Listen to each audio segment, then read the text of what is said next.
Hi everyone, my name is Taylor and I'm the programs coordinator at the Martin House. Some of you might have visited the Martin House before. It's in the Parkside neighborhood of Buffalo and was built in the early 1900s for the Martin family by the famous architect Frank Lloyd Wright.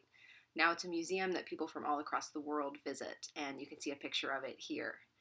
Today we're going to be talking about how art and architecture influence one another. Architecture refers to everything around you that's built, where you live, your schools, your grocery store. These are spaces designed by people who are called architects, and they design buildings. They design every part of it, from the way it functions to the way that it looks. They have to make sure a couple of things are in place when they're designing. They have to make sure that the building is able to stay standing. You wouldn't want your house to fall down around you. Second, architects design buildings based on what they're going to be used for. So you wouldn't really want to live in a school, right? And you wouldn't really want to, go to school in a grocery store. So they make sure that the building that they're designing makes sense for what it's going to be used for. And then third, the one that people most think about when they think about architecture is that architects design buildings that are beautiful or that people are going to enjoy looking at. And artists do a lot of the same things in their work. So they know that people are going to be looking at their artwork, so they want to make sure that it serves the correct purpose. They want to make sure that it makes sense. They choose the right materials and the right styles in order to communicate whatever particular meaning, just like architects choose materials and styles to communicate about their buildings.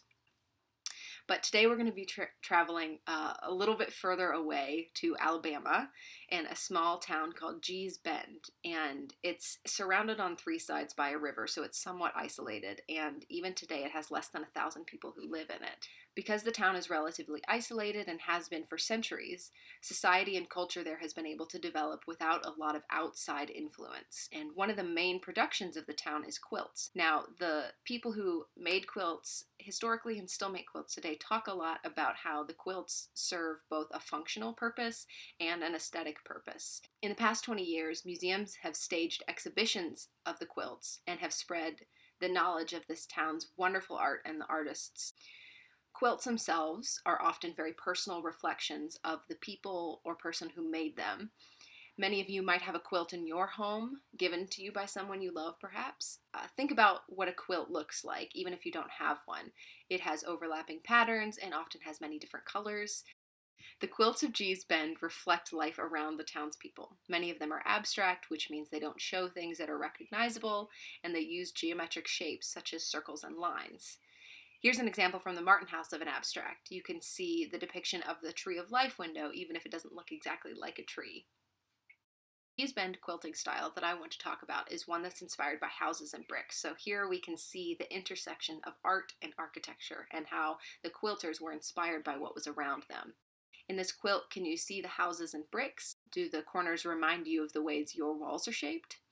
Maybe the place you live is covered in bricks, so you see the repeating rectangles. The quilters of Gee's Bend use other styles in their work as well. They're inspired by their clothing, their books and magazines, the shapes and the patterns that they can see in the world. They take the things around them and create abstractions of them using lines, shapes, and patterns. We're going to draw our own quilts today based on a worksheet that's linked with this video. The worksheet has 4 boxes, each with a different prompt to help you think about what you might put on a quilt. I did some examples, but I think yours are going to be better. When you're looking around, try looking at everything as lines, colors, and shapes, and be inspired by that. In the first box, we want you to draw a pattern that you can see in your living space, something that's repeating and has interesting colors and lines. You can see in my example that I drew the pattern of my bookshelf.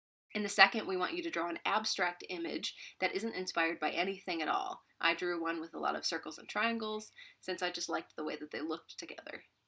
In the third image, we want you to take something that you see around you and create an abstract version of it. For example, I have several pictures hanging on my wall that are black and white, and I saw that the abstract version of them might have dark squares.